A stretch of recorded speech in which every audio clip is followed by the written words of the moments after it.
पण मला जे दिले त्याच्यानंतर त्यांनी वाटतं 10 दिवसाचे पैसे काय आला सांगितलं मग तू बाहेर गेला टॅक्सी करते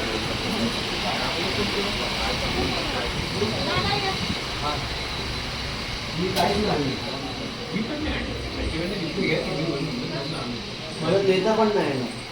नंतर नाही बाजूला सरकून देऊ पण नंतर त्यांना तिथे बसायला लागेल ना